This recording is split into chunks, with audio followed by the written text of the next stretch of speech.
Fresh study, that's your study, isn't it? Mhm. There's training. Yeah, yeah. Is that the new one? Yeah, that's cool. Mhm. I'll just accept both of them.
could put Wait, do you want me here?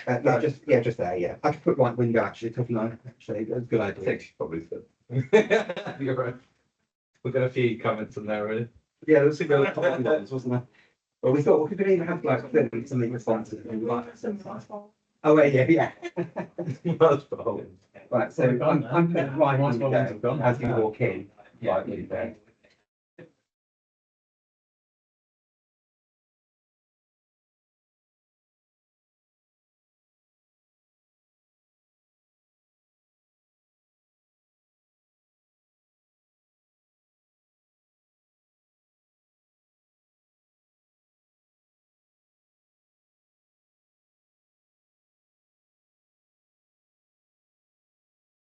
Now, or should we do all of them and then count? I just think Let's I think we should do it in the section. Yeah, so this is everybody here. Yeah. So if we just count these now. Okay. He's in a different room. Which one? This one is in over there. Yeah, so no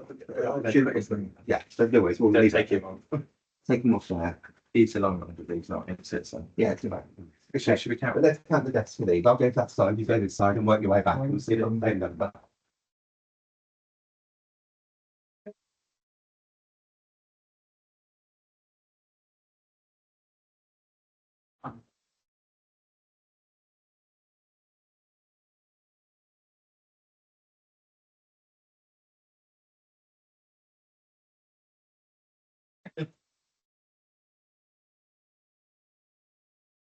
Yeah. 19. Oh, 18. Oh. Yeah. Oh, Kevin, I know why you didn't count this one. Oh, okay, cool. There you go. I knew as soon as you did that. Yeah. Right, so this is mine. So this is my door. So technically, you could turn that into a space. What's that? You could turn that into a space.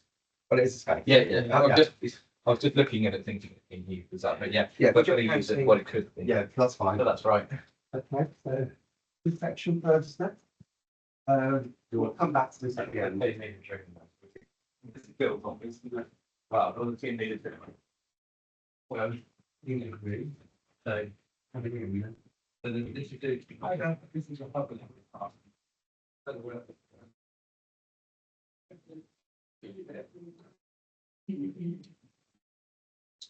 Yeah. Yeah, it's very good. Yeah, I've started. Good afternoon, everybody. Hi, Emily. Hello, how are you? I'm all right. How are you? Good to see your smile. Thank you. You keeping well? All right, thank you. Yeah. It's good.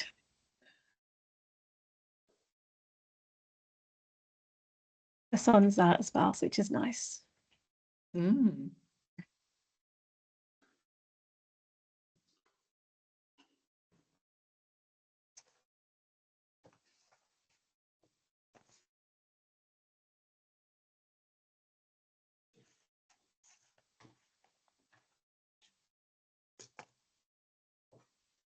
We're just trying to work out the logistics of how, I think it's going to be about 15 minutes, it should be quite quick.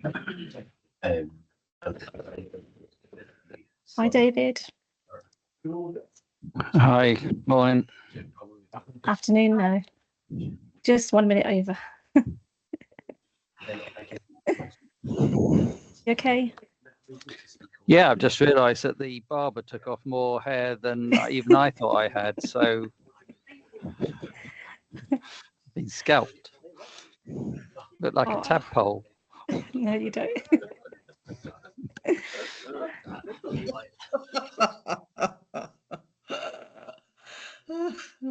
Oh, that made Emily laugh. Hi, Daraj.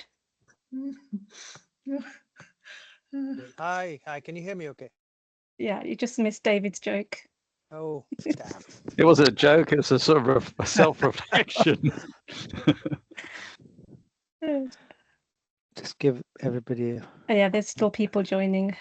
So I'll give... Okay, okay.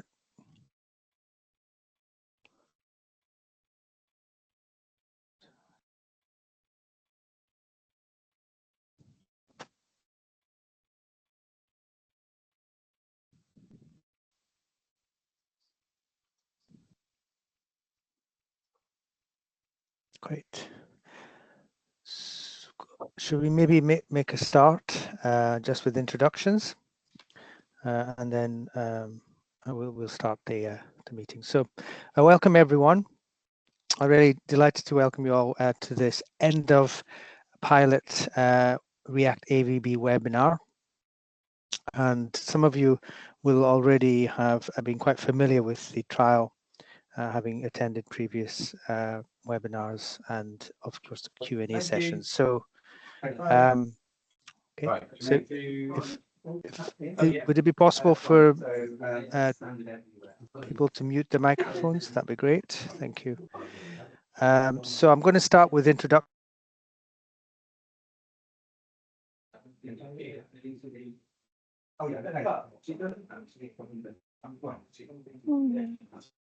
Sorry. Oh, I think we've lost Dheeraj. Dheeraj, I think you muted yourself.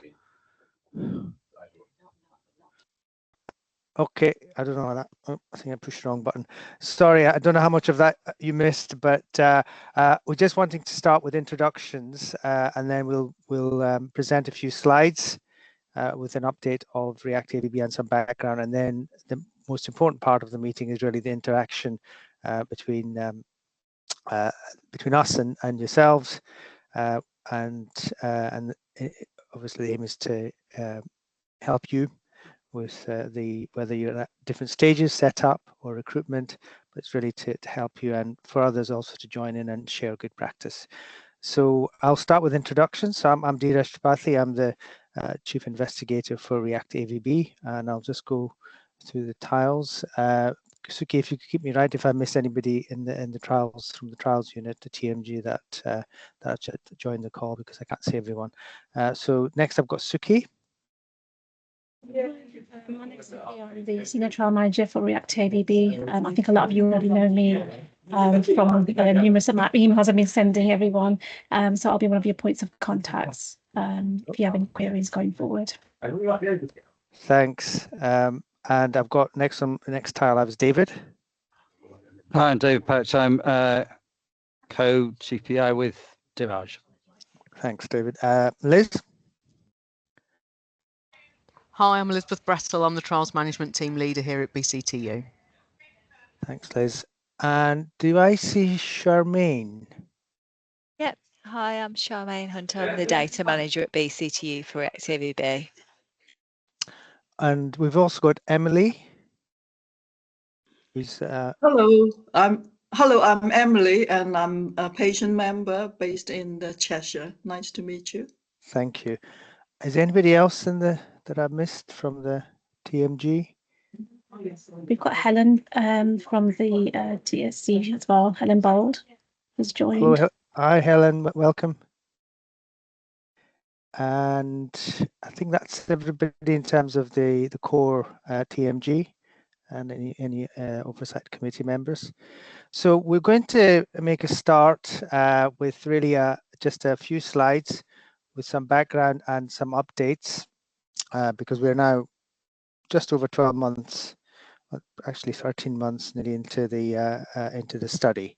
So Suki, would you be able to share the slides? Thank you.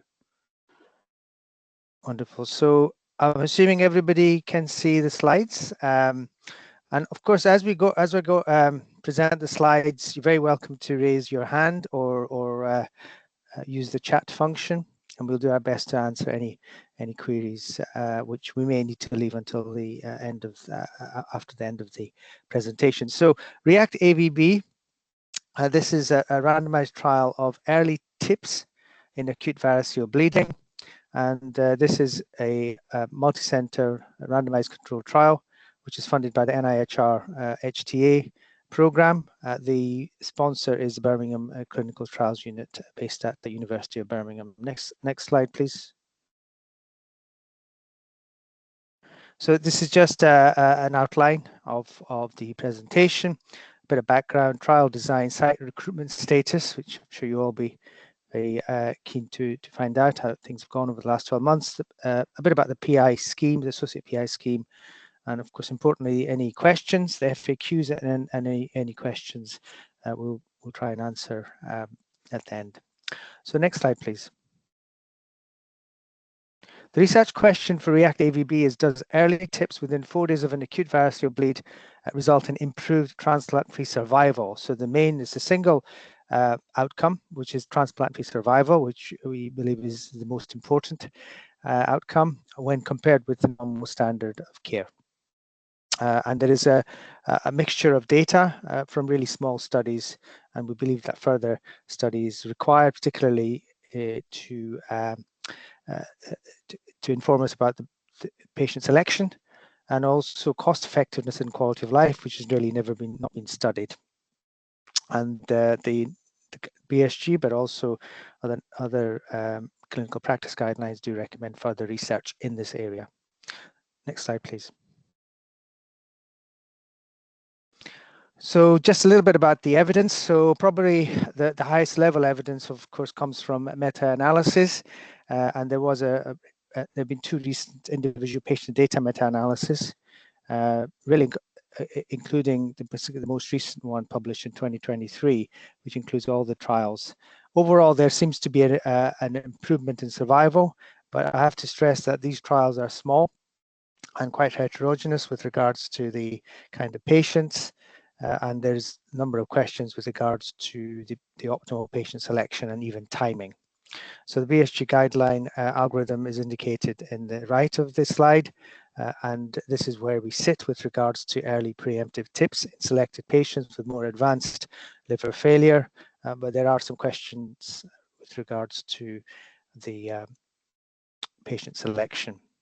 And of course, the other big question is, fair enough, we've got, it's an early tips within 4 days or 3 days, and is that really achievable within the current healthcare system? And we know from a number of publications just how difficult it is logistically to offer an early tips within such a strict time frame. So this is something else that we are looking very closely at in REACT-AVB, and I'll come on to later in the slides. Next, please. So this is just some couple of abstracts from the UK GI bleeding audit, which I believe is now actually available on the BSG website, although I don't know if I've seen a formal peer-reviewed publication, but there is something on the BSG website. So the couple of abstracts. I'm sure some of you will have been involved in the BSG audit, the earlier audit in 2007, which is some 14, 15 years ago now. And there was an updated audit about 3 years ago. And what you can see is that there's been I suppose, in the right direction, more endotherapy and also reduced likelihood of further inpatient bleeding, and also appears to be numerically lower hospital mortality, but I wouldn't think that would be statistically significant. Thing to note is that although the number of tips has increased, it's still only 2% of it's only often 2% compared to 0.8% in 2007. And of course, we have to remember this is just a snapshot, and it may not represent the data if it was collected over a longer period of time. Thank you. Next slide, please. So this is just a bit more about the design. So this is a multi-center pragmatic RCT, open label for obvious reasons. Randomization is 1-to-1, and of course it's controlled, so it should be relatively free of bias. And we wanted to compare the early tips. Now we've selected the 4 days within the of the diagnostic endoscopy. The trials have focused on a 72-hour time frame, and some would even say the earlier the better, although some data suggest that maybe early is too early. So early tips within 4 days versus standard of care, which we're all familiar with, endoscopic therapy and beta blockers as secondary prevention. We've tried to keep the eligibility criteria as straightforward as possible. Patients have to be cirrhotic, Child-Pugh score of 7 to 13, and of course this is open to all adults. And the key exclusion criteria are fairly self-explanatory. This is a trial for those patients where there is control of bleeding, and of course if it looks like you can't perform a TIPS because of complete PVT or other reason, for example severe encephalopathy, which should be a resulting in recurrent admissions or severe comorbidities, then patients would not be eligible. Next, and the overall, as I said, the outcome is at 12-month transplant-free survival with follow-up at 6 weeks, 6 and 12 months, trying to align as much as possible with the normal standard of care. Next slide, please. Just a bit more about the pathways. So at the bottom, standard of care, fairly straightforward. Most of us consider the acute bleeding time frame, certainly if you go by Baveno, it's within the first kind of 5 days. That's a high risk period. Patients at high risk of mortality, high risk of rebleeding. And the aim of this is to prevent this early rebleed, these early events, and ultimately improve the 1-year survival. So for the, if you look at the top of the figure, the early tips are patients have an endoscopy after they've been admitted with the bleed, and that's when the clock really starts ticking. Once they've been diagnosed with varices, which relatively controlled with endoscopic therapy, drug therapy, then they can be considered, provided they meet all eligibility criteria, and the TIPS has to be offered within 4 days of the index endoscopy, and randomization as close as possible to that index endoscopy. Next slide, please. So just a bit more about the eligibility criteria. The photograph you see on the bottom right hand of the slide this is not the kind of patient that we would be eligible for REACT-AVB. This is a patient that has had severe bleeding and failure to control bleeding, with requiring a balloon tamponade or Danus stent. Those patients are normally not eligible for REACT-AVB. But of course, if you have any doubts about any of the eligibility criteria, please do give us a call, because we understand the time critical nature of REACT-AVB. Next slide, please. And importantly, we're looking at obviously other outcomes. So survival is obviously the most important.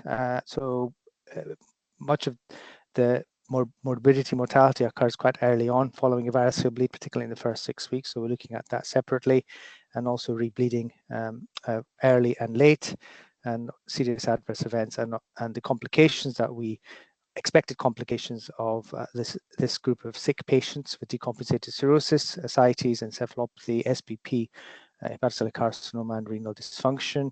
We're looking at the scoring prognostic scores over the 12-month period, and also health-related quality of life. And also there's a health economics aspect to this study as well. And we'll also be looking at crossover therapies. Next slide, please. So this is just the schedule of assessments table, which is taken from the protocol. And as I said, the important thing is really to assess this eligibility after the diagnostic endoscopy. And there have been a number of questions about how close. So the closer to the randomization, the better, in terms of looking at the eligibility criteria with regards to bloods. And really the TIPS procedure is done as would be done according to the guidelines and according to your normal practice. So we're not saying it should be done in a particular way, but almost always it's done under general anesthesia, and there's cross-sectional imaging done prior to TIPS. And indeed, any patient who presents with severe bleeding with a high risk of rebleeding, usually they have had a CT scan to look for things like portal vein thrombosis or liver cancer, although we haven't put that in the as a necessary requirement. Doppler ultrasound is there, but again, that's almost always done. And then the follow-up at 2 to 7 days, and the TIPS arm only with additional tasks, including the Doppler ultrasound. Although we realize the Doppler ultrasound early on is not really that reliable, so we may take that out. And serious adverse events, and then the follow-up at 6 weeks, 6 and 12 months, looking at some of primary and secondary outcomes. Next slide, please. So very importantly, as I mentioned earlier on, for a treatment and intervention to be effective, it has to work in a particular healthcare system. And at the present time, there are TIPS hubs. So these are sites where a TIPS is done where there's expertise to perform a TIPS for a patient that is admitted through the front door without needing to be transferred elsewhere. So these are the hubs.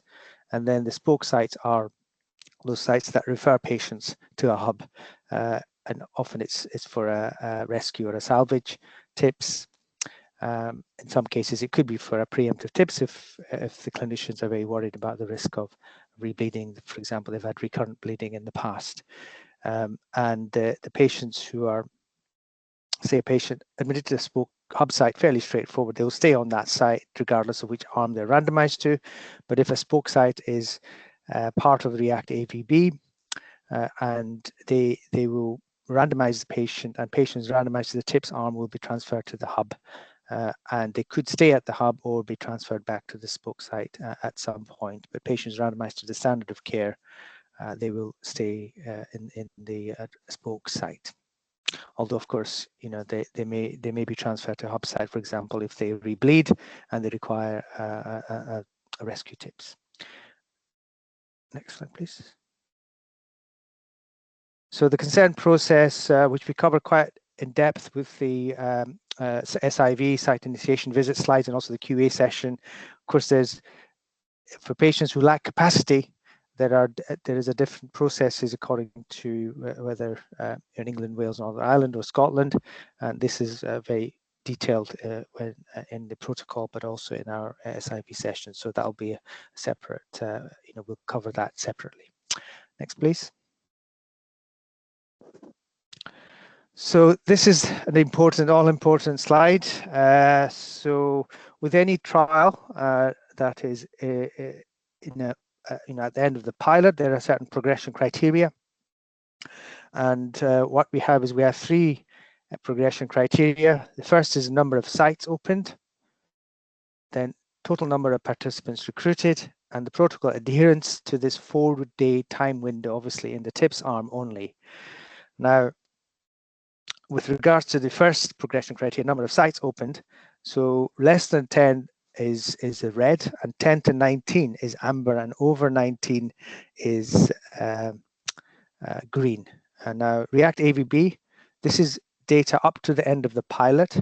And now we will update that as well, but up to the end of the pilot, it was 13 sites were open, so that's 65%. So that is definitely into amber. And in terms of number of participants recruited, so it was 28 at the end of the pilot. I can't remember the exact date, but it was at the end of February. So there have been further participants recruited, which we'll come on to. Again, that's in the amber. Okay, that's very much in the amber, and nearly at green. So that's, those two criteria are good. The protocol adherence to the tips arm. So here we haven't quite met, we're in the red, but we aren't too worried about that, because actually most participants had the tips. Over 90% had it within 5 days, so it was just 1 day out. So if it was a 5-day window, then I think we'd have been okay, would have been in the green. But this is an important point and something that you know, we will discuss, and whether we need to extend that time window. Next slide, please.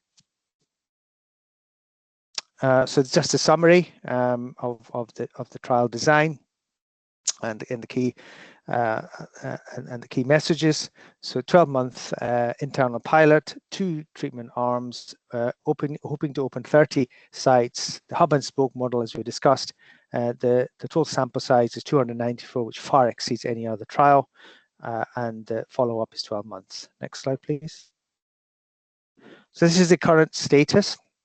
And so, as I mentioned, we've now, there were 13 sites at the end of the pilot, opened 2 additional sites. So it was Gloucester and Bristol, isn't it, Suki? Yeah, so two additional sites, and very, very warm welcome to the recent sites. And actually, number of participants, thanks to David and his team, we've now gone up to 32. We're nearly in the green, although I appreciate it's outside of the pilot. So that's, you know, is looking good. We're still very much looking to open up additional sites. We cannot open any spoke sites unless we open a hub site first.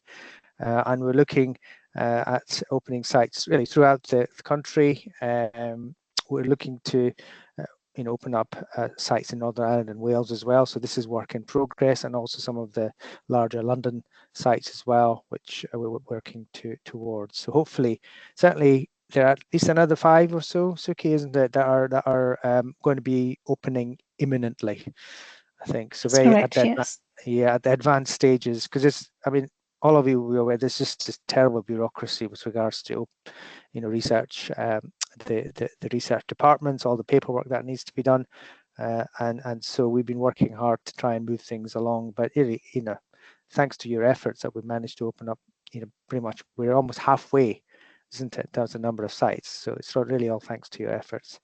Next slide, please. So number of promotional events. There's a Twitter site, there's a website. We're also sending newsletters.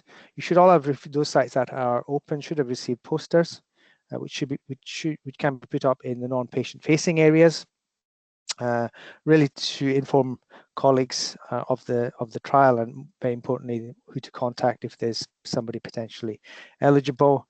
Of course, the live sessions, and nowadays obviously these are virtual sessions using the Teams or Zoom platform, and they worked really well.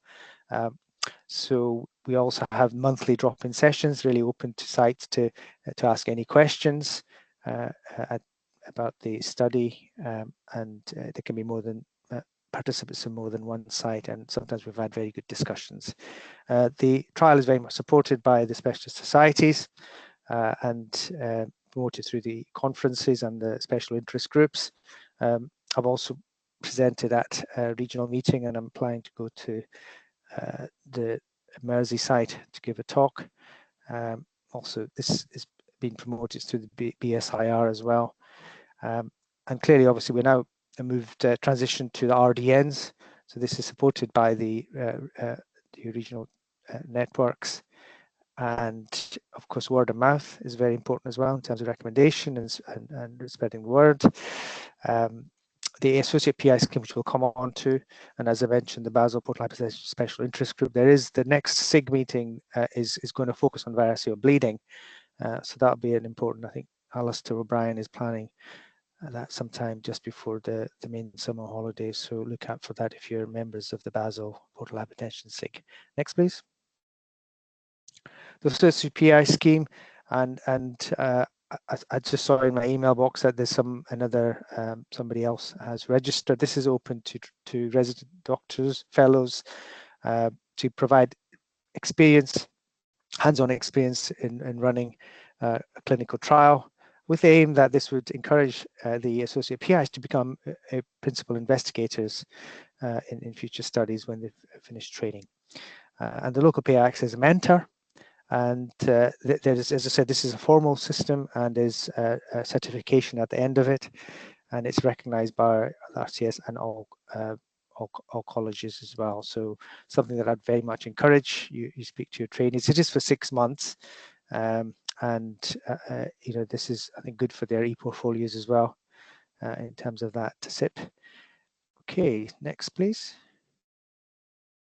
So we're pretty much that's all I have to say, really. And what I wanted is open this up to the group. So this is just a slide of the trial management group. Some of I've introduced to some of the members, and we're very fortunate in having a quite mixed, diverse group of clinicians and team from BCTU, and also very importantly the patient representatives as well, who have been very engaged with REACT-AVB. Okay, I think, and the contact details. So door is always open. We're very welcome to give any advice last minute. You can call me, you can call David, because these decisions sometimes need to be made quickly because of the time critical nature of REACT-AVB. Okay, so that's me. I'm going to ask the other members of TMG if they have anything else they wanted to add before I open it up to the any other updates. Suki, David, before I open it up for questions. Not for me. Just today, our last recruitment was from Glasgow Royal Infirmary, which was yesterday. Yeah. Oh, wonderful! Congratulations. Was that's the 32nd patient? That's right. Yes. Oh, Brilliant. That's great. Great. So that's excellent. Well done. So was that which site in Glasgow is it? Glasgow Royal Infirmary. Oh, so it's yeah. That's great. So now do we have a Q&A? Do we have Q&A or do you have questions and answers, or are we just going to open it up to the? Just to open it up, really, don't Raj. Okay, great. So I'm just going to let me just see if there's anything on the chat, because I have not been monitoring the chat. You're very welcome to ask any questions on the chat as well, or put your hand up. Oh, I see. Perfect. So Imran. Hi, Dheeraj. Hi. We're just trying to sign up, and as you alluded to it, there's a lot of bureaucracy, especially from interventional radiology managers trying to get onto or on board with this trial.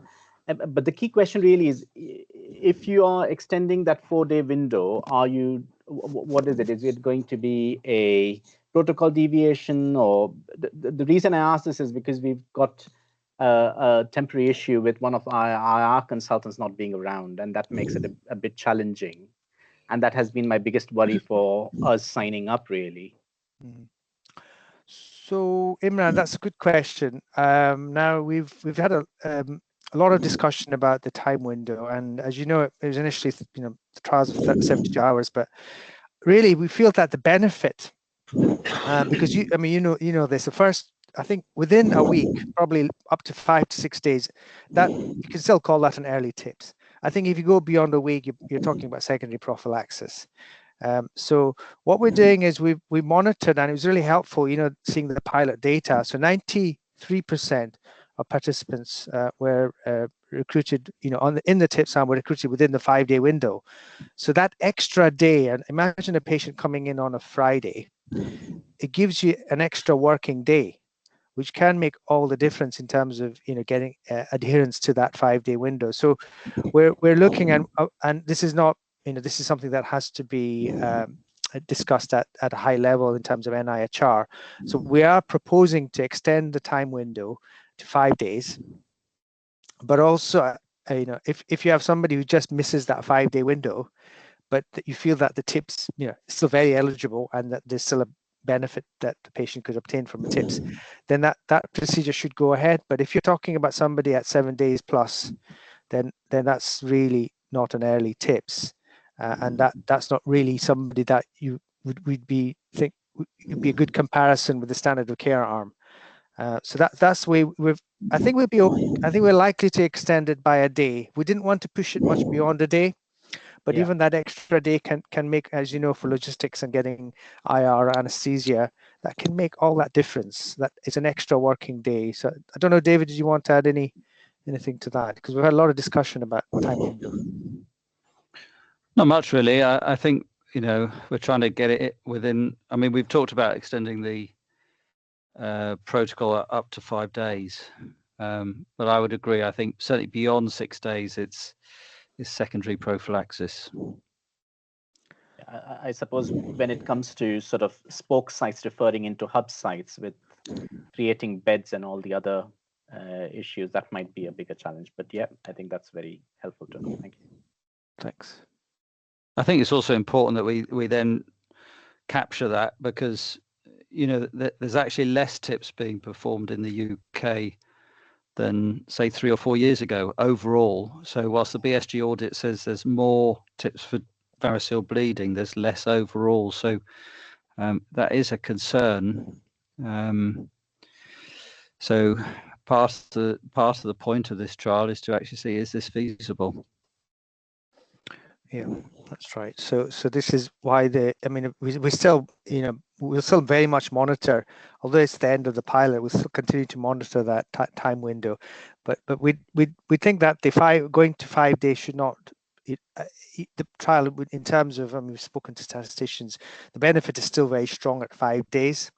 And it just that extra day makes it a lot more achievable in the current healthcare system, particularly for potential participants that are in a spoke site to allow transfer and timely TIPS. So it's something that we can't say at this time until we've had further discussions really with the funder. But this is something that is that is supported by the TMG and the oversight committees as well. Great. Any other questions? So while we're waiting for others to come in with questions, just wanted to, because we had, and thank you very much to those that have responded to our, these are recruiting sites and the PIs that have responded to our request for one-to-one sessions. They've proved to be very helpful. And one thing that has come up was the consent process, it's very important that's why we spend quite a bit of time during the SIV QA session covering the consent process, because this is particularly for patient participants that are that lack capacity. And so the consent process, obviously, it's different according to whether it's Scotland or the rest of the UK. But even if you can't get hold of a relative or whatever, you can still call them. They don't need to be physically there. So I think that it's very, because that could result in a potential participant, because obviously the clock is ticking. The potential participant being, not missing that in that window. But it's important that that you use that option of a remote kind of consent, isn't it, Suki? I think that came up. Yeah, that did. Yes, I think some other sites do have actually an understanding. So during our Q&A sessions, we do actually kind of, in our training slides, we go into more detail about that, like as I mentioned before. And then during the Q&A session, you have the opportunity, we touch up on it again, to go through the flow charts that we have designed as part of the study to support the site staff when they are in a situation where consultee or legal representative consent needs to be taken. And we can always do a one-to-one meeting should you need to after your trial's opened at your site if you need that.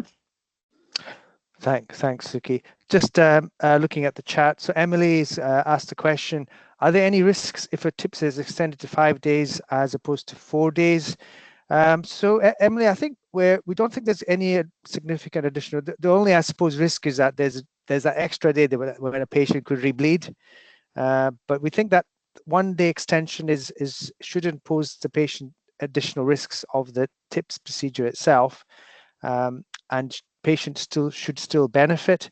And indeed, there was some data published from that I think David and I contributed patients to this study, which suggests that going in too early may not be that.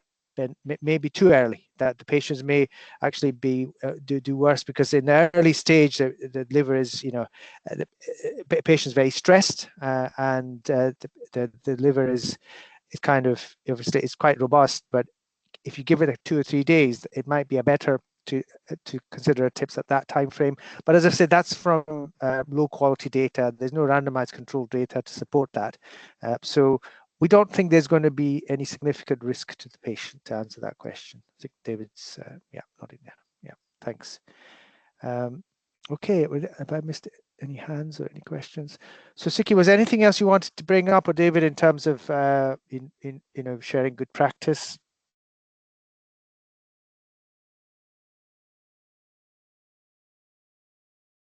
I think just to remind the site staff that all the sites that are not yet on board, just to kind of, we've got on our website some information in regards to helping you to obtain all the documents that we need before we can give you the green light to open.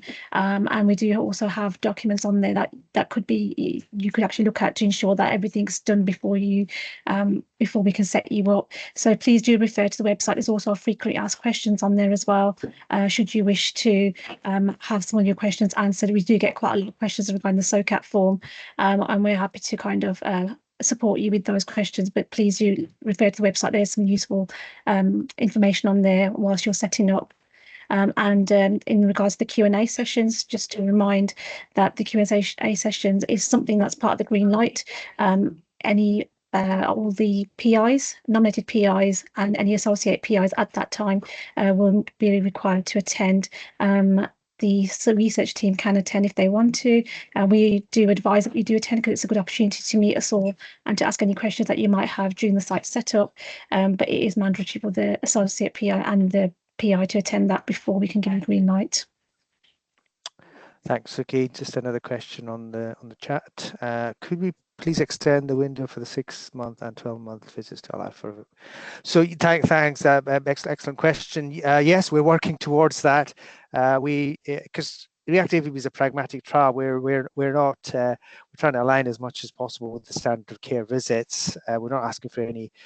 Apart from that, I suppose the 6-week. Although a lot of patients, with most clinicians would see a patient admitted with a decompensated cirrhosis fairly early, within a month, 6 weeks in hot clinics and so on.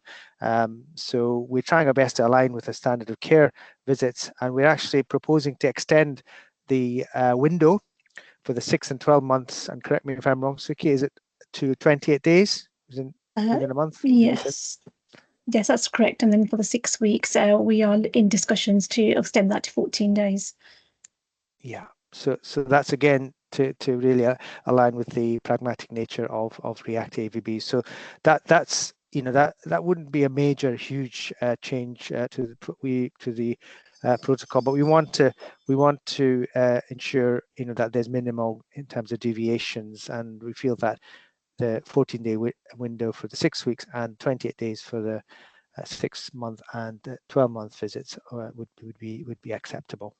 So watch this space. This is one of few protocol revisions that we will make, and it's not unusual to do protocol revisions at the end of the pilot, and I suppose it's unusual to have 0 protocol deviations in the lifetime of a clinical trial as complex as this.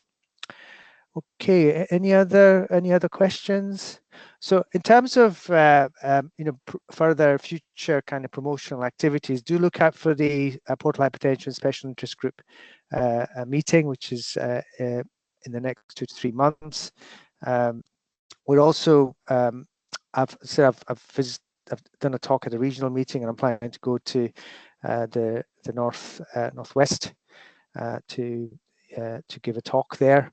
And I think, David, you're looking at the London area as well, isn't it, to try and promote the trial. We're very keen, very much welcome additional sites. As I said, the hub sites need to open first before we can approach the spoke sites. And we approach the spoke sites by discussing with the PI of the hub site in terms of which sites we should be approaching.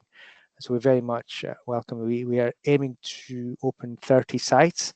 We feel that would be sufficient to meet our recruitment target. And as I said, we're very much in the high amber for recruitment. So, and that thanks to all of your efforts. And hopefully by the end of this next 12 months, we'll have opened up over 20, hopefully nearly 30 sites. And that's key to ensuring ongoing recruitment, and we'll obviously offer ongoing support to all the sites with the ongoing QA sessions, and hopefully in the future we'll have an formal investigators meeting as well, which we're planning, but we haven't quite made firm plans for that as yet. Okay, any other questions, David, Suki, Liz? Anything else you wanted to add, Charmaine? Someone trying to.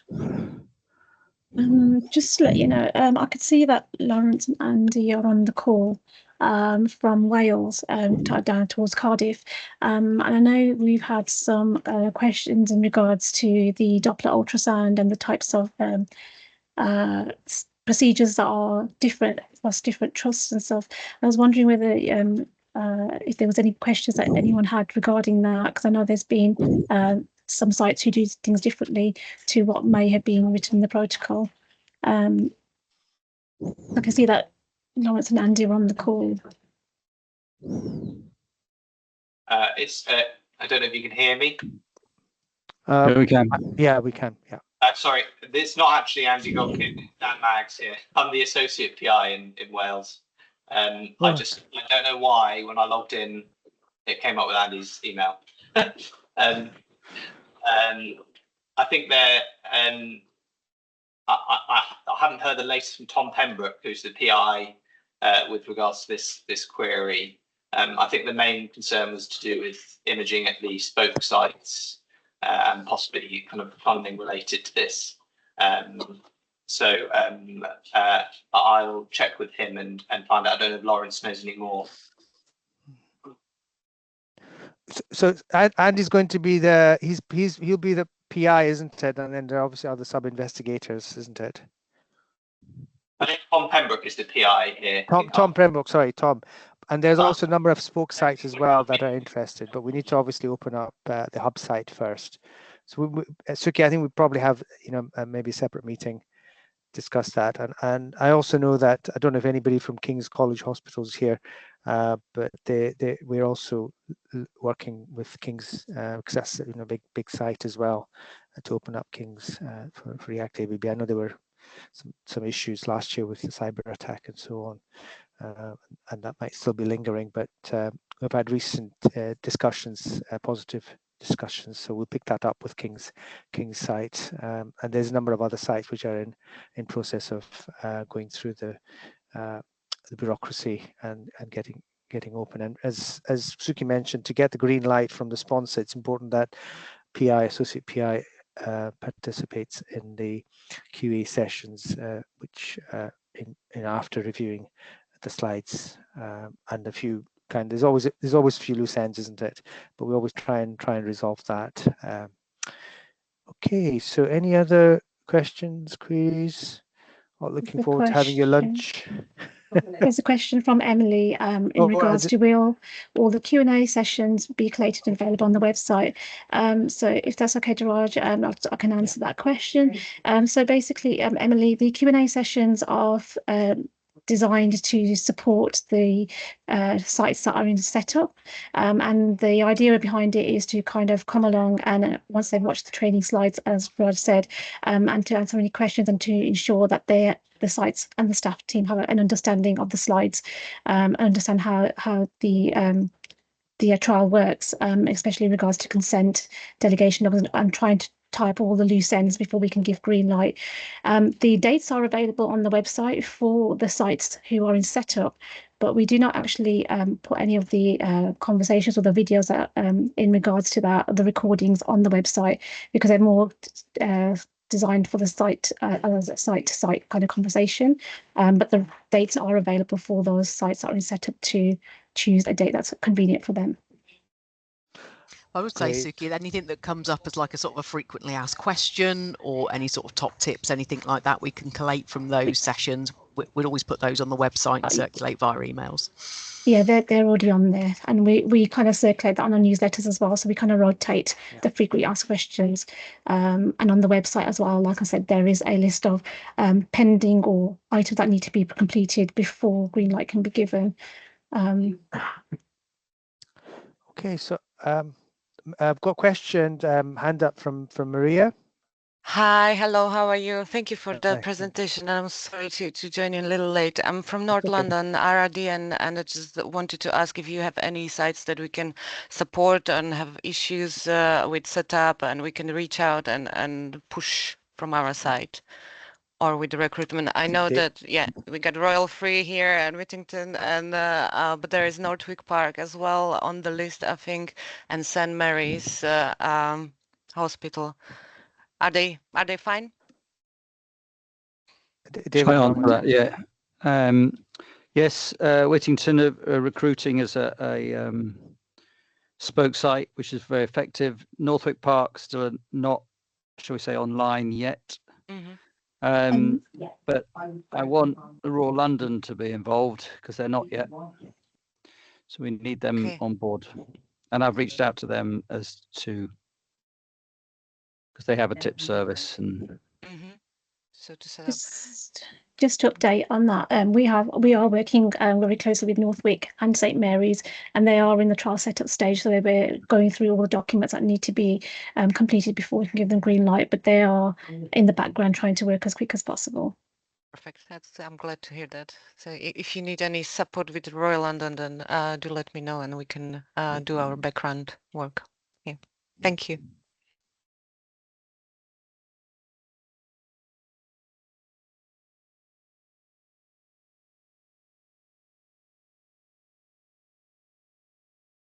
Roger, on mute.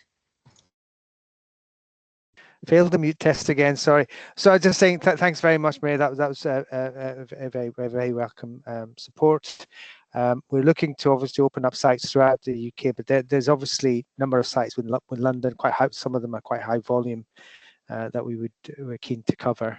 But we are looking to open up sites throughout the UK, and it's just going through the bureaucracy and the processes. Okay, so I've got another hand up. Was that a legacy hand? Let's see, it's difficult to get everybody on the screen. Let's see if there's anything on the chat. We've got a question from Joanne about whether the webinar will be shared.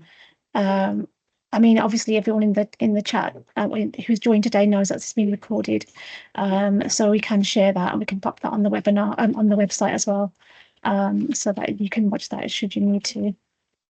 Yeah, so we can certainly maybe send email a link to those that were invited, and you can review this at a later time if you wanted to do that, and it'll be on the website as well.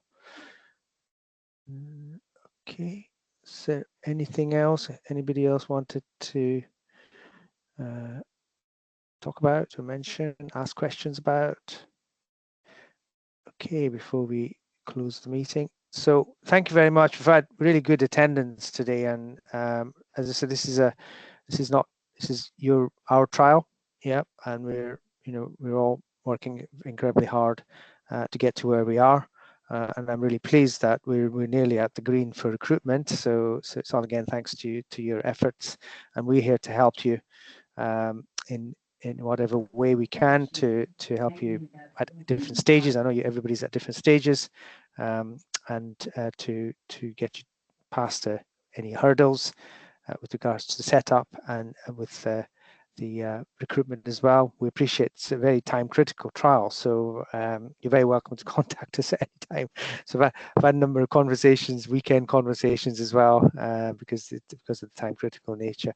But it's important that these are high risk patients, so it's important to have these conversations, and also important that the clinical team that looks after the patient is very much as you see in the protocol, they will be initially assessing the patient. So it's to work closely with the clinical team, inform them of the trial, put these posters up, and then what you would like is for the clinical team to contact you and then to give you permission to approach the patient.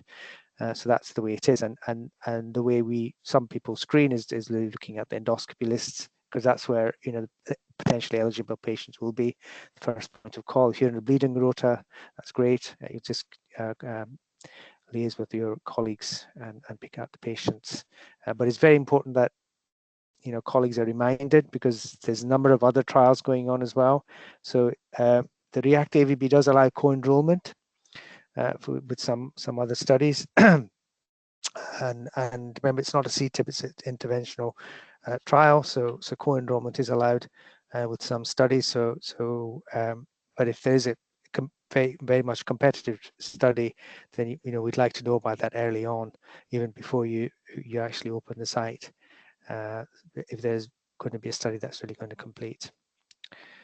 Yeah, thanks Emily. It certainly is a difficult time for the NHS. We're all under huge pressures with I think the recovery from the COVID isn't complete yet.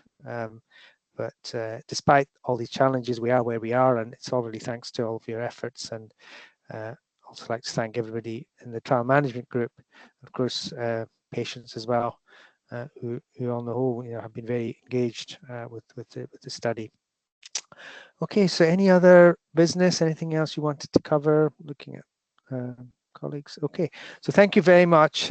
We will put this recording up on the website and email the link to you as well, and we will keep you informed of any other events that would be applicable. But if you're not a member of the Basel Portal Hypertension SIG, I would recommend that you are, because there will be some events that will be advertised through the Basel SIG as well. Okay, thank you everyone for joining, and I'll let you get back to the rest of the day and maybe your lunch. Thanks very much. Thanks. Thanks. Thank you. Thanks, everybody. Suki, can you just hang on there just Of course. well, wait for people to It's fine. log off. There's a message about the change in the timing of the meeting on Thursday. There might be another change. Trying to get Diraj to see if he can move it so that Lisa's able to come along. So if just yeah, I know you said that you might not be able to make that meeting. That's absolutely fine. But I think we're trying just so to. you're aware. Yeah. No, I've seen your email. But yeah. Okay. All right. Thank you. Anyway, just Okay. I'll try. I'll keep my. I'll try and keep my eyes open. But the first 3 days of next week, I'm sort of not able to do it. But No, see. that's absolutely fine. Yeah, I think the first 3 days. Yeah, we're trying to aim for again May the Monday, Tuesday, but just move the time if possible. Okay. So not to worry if there's anything that stands out that we need your advice, and then I'll reach out to you. Yeah. All right. Thank you. All right then. Have a nice day. Bye. Hi. Bye. Lawrence, did you want to speak about anything? Yeah, no, she's still on the call.